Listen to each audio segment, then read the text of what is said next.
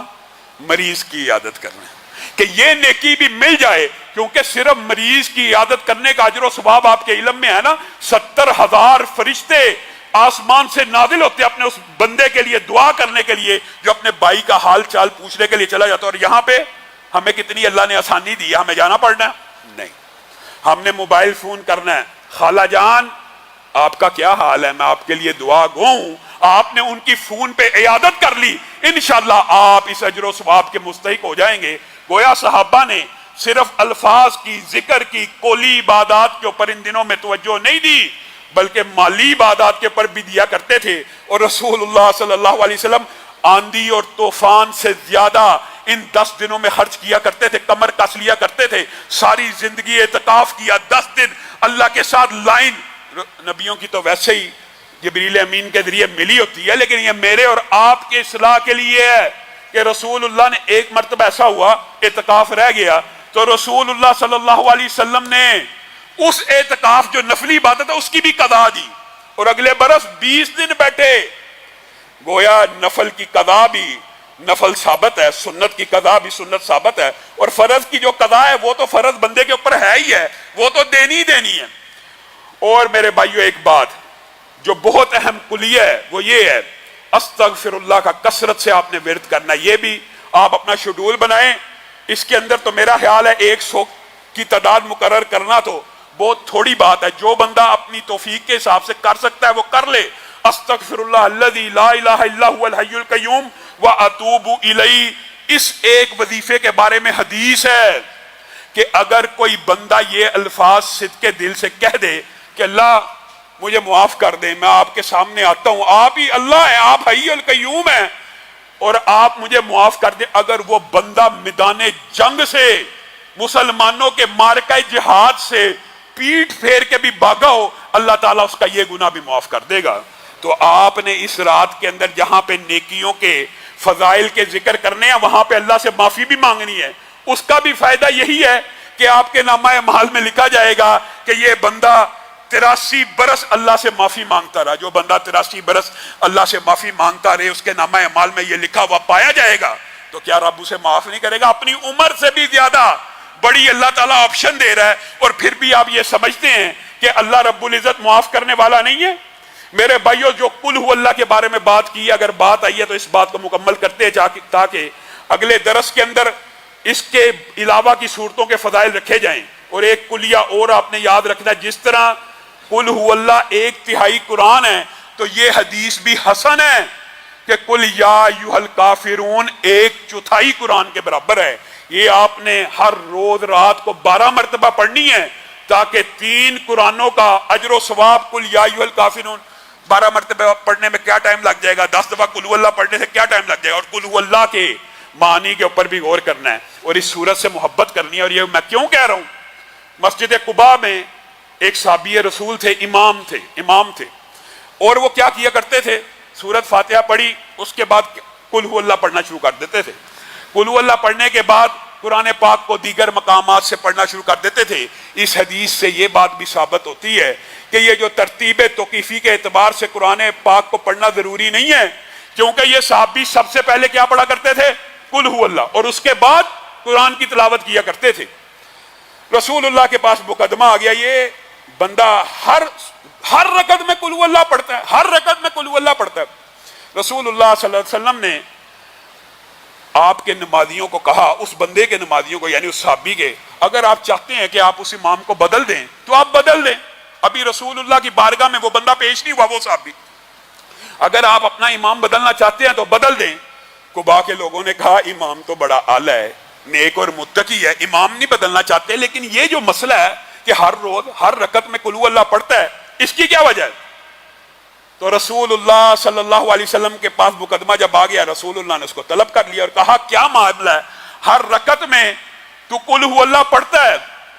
کہا مجھے اس سورت سے محبت ہے، اور میں یہ سورت اس لیے پڑھتا ہوں کہ اس کے اندر اللہ کا توحید بیان ہوئی ہے، اللہ کی توحید بیان ہوئی ہے، یہ چیزیں بیان ہوئی ہیں کہ اللہ واحد ہے، احد ہے، تفصیلی بات کہ اللہ کی کوئی اولاد نہیں، اللہ کا کوئی والد نہیں ہے، تو میرا جب بھی قرآن کی تلاوت شروع کرنے کو دل کرتا ہے تو میں ابتدا میں یہی پڑھ لیتا ہوں۔ تو رسول اللہ صلی اللہ علیہ وسلم نے اپنے باقی صحابہ کو مخاطب ہو کے کہا، یہ بندہ جس کو قل ہو اللہ سے محبت ہے، اس قل ہو اللہ کی محبت کی وجہ سے اللہ نے اس کو جنت میں داخل کر دی۔ ایک مسئلہ یہ سمجھ آیا کہ قرآن پاک قل ہو اللہ سے ابتدا کر کے پیچھے سے پڑھا جا سکتا ہے، یہ جو بات غلط العام کئی چیزیں مشہور ہیں کہ جی ترتیب سے پڑھنا چاہیے، یہ بات بھی درست نہیں ہے۔ اور دوسری روایت کے الفاظ کیا ہیں، ایک صحابی دوسرے تھے، وہ ہر سورت کے آخر میں قل ہو اللہ پڑھا کرتے تھے، کوئی سے بھی قرآن پڑھا، یہ تو شروع میں پڑھا کرتے تھے، اور دوسرے ایک صحابی تھے کہ جہاں سے بھی قرآن پڑھا اختتام قل ہو اللہ پہ۔ رسول اللہ کے پاس یہ مقدمہ بھی آ گیا، رسول اللہ صلی اللہ علیہ وسلم نے پوچھا یہ کام کیوں کرتا ہے؟ کہا اس سورت سے بڑی محبت ہے۔ رسول اللہ صلی اللہ علیہ وسلم نے کہا اس سورت کی محبت کی وجہ سے اللہ رب العزت آسمانوں پہ تیرے سے محبت کرتا ہے۔ آپ مجھے ایک بات بتائیں کہ یہ قل ہو اللہ پڑھنے میں ٹائم کتنا لگتا ہے؟ یہ ہم بے وقوف ہیں، یہ ہم نے یہ نیکیوں کا موسم بہار ہے، اس لیے آپ کے سامنے یہاں پہ نیکیوں کی گفتگو ہو رہی ہے، لیکن اس کا مطلب یہ نہیں ہے کہ قرآن پاک صرف ثواب اور فضائل حاصل کرنے کے لیے ہے، یہ دستور حیات بھی ہے، یہ معاشرے کے اوپر لاگو کرنے کے لیے بھی ہے، یہ ایک نظام بھی ہے، یہ اقامت دین کی ایک جد و جہد کا بھی نام ہے۔ یہ ایک الگ باب ہے جس کے حوالے سے کئی مرتبہ آپ کے سامنے یہ بات رکھی ہے کہ حقیقت میں یہ دین غالب ہونے کے لیے آیا ہے۔ هو الذی ارسل رسولہ بالہدی ودین الحق لیظہرہ، یہ دین غالب آئے گا، ایک دن آئے گا، صرف اللہ نے یہ دیکھنا ہے کہ میری دنیا کے یہ جو بندے ہیں یہ کس قبیلے کے ساتھ کھڑے ہیں، کیا اللہ کے قبیلے میں کھڑے ہیں، یا اللہ کے لشکر میں کھڑے ہیں، یا اللہ کے مخالفوں کے لشکر میں کھڑے ہیں۔ کامیابی دنیا کے اندر حاصل کر لینا آپ کی میری ذمہ داری نہیں ہے، لیکن اللہ کے نظام کے ساتھ کھڑے ہونا یہ میری اور آپ کی ذمہ داری ہے کہ حق کے ساتھ ہر وقت ہر لمحہ حق کی بات کرنے کے لیے۔ قرآن پاک کو دستور حیات جو کہا گیا یہ صرف جسمانی بیماریوں کے جو آپ کو وظائف بتائے ہیں صرف اس کے لیے نہیں ہے، یہ معاشرے کی بیماریوں کو ختم کرنے کے لیے بھی ہے۔ زانی کو شادی شدہ کو سنسار کیا جائے گا تو معاشرے سے یہ بیماری ختم ہو جائے گی، چور کے ہاتھ کاٹے جائیں گے معاشرے سے چوری ختم ہو جائے گی، ڈاکو کو سر عام قتل کیا جائے گا ڈکیتی ختم ہو جائے گی، بچوں کو اغوا کرنے والوں کو، عورتوں کے ساتھ ریپ کرنے والوں کو چوکو چراہوں میں لٹکایا جائے گا تو یہ بیماریاں ختم ہو جائیں گی۔ لیکن ہوں گی کب؟ جب ہم یہ کام کریں گے، جب یہ صرف پڑھنے کے لیے، ثواب کے لیے اور دستور حیات۔ میرے بھائیو یہ بات بھی سن لیجیے، آئیے تو کہہ کے بات کو ختم کرتا ہوں۔ یہ قرآن پاک فضائل کی کتاب ہے، ثواب کی کتاب ہے، لیکن افسوس یہ ہے ہم نے اس کتاب سے صرف مردے بخشوانے کا کام لیا، زندوں کے لیے راہ ہدایت کا اس سے کوئی کام نہیں لیا۔ امریکہ ہو جائے، یورپ ہو جائے، کوئی بھی ہو جائے، میں کسی ملک کا چلے نام نہیں لیتا، کفار کی بات کر لیں، یہود و نصارہ کی بات کر لیں، وہ آپ کے دوست نہیں ہو سکتے جب تک آپ ان کے مذہب میں نہ آ جائیں۔ جب مذہب میں چلے جائیں گے آپ کے دوست بن جائیں گے۔ ان کو کیا اس چیز سے کوئی فرق پڑتا ہے کہ کوئی مولوی ساری رات عبادت کرے، آپ ساری رات سجدے میں پڑے؟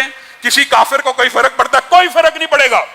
لیکن اگر آپ کہیں گے میں اس نظام کو، اس قرآن کو صرف اپنے بدن اور جسم پہ لاگو نہیں کرنا چاہتا، کہاں کرنا چاہتا ہوں؟ معاشرے کے اوپر، سیاسیات میں، ریاست میں، حکومت میں، عدالت میں۔ جب آپ یہ بات کہیں گے پورا عالم کفر آپ کا دشمن ہو جائے گا۔ ہم یہ سمجھتے ہیں کہ سجدوں سے خطرہ ہے، رکوع سے خطرہ ہے، عبادات سے خطرہ ہے، کوئی خطرہ نہیں ہے۔ سجدے میں پڑے رہو، اللہ کے نعرے لگاتے رہو، کوئی خطرہ موجود نہیں ہے۔ لیکن ان ایام کے اندر آپ نے یہ ثواب بھی حاصل کرنا ہے۔ اصل خطرہ یہ ہے کفار کو کہ اس قرآن کو جو بندہ اپنے جسم پہ لاگو کر رہا ہے، لا محالہ بات ہے، یہ بات بھی یاد رکھیے۔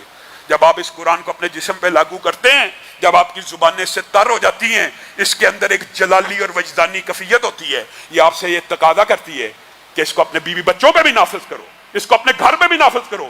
جب بیوی بچوں اور گھر کے اندر بھی نافذ ہو جاتا ہے، پھر یہ تقاضا کرتا ہے کہ اس کو معاشرے پہ بھی نافذ کرو، اور یہی وہ بات ہے جس سے وہ خطرہ محسوس کرتے ہیں۔ اللہ رب العزت جو کہا گیا، جو سنا گیا، اس کو سمجھنے کی توفیق عنایت فرمائے۔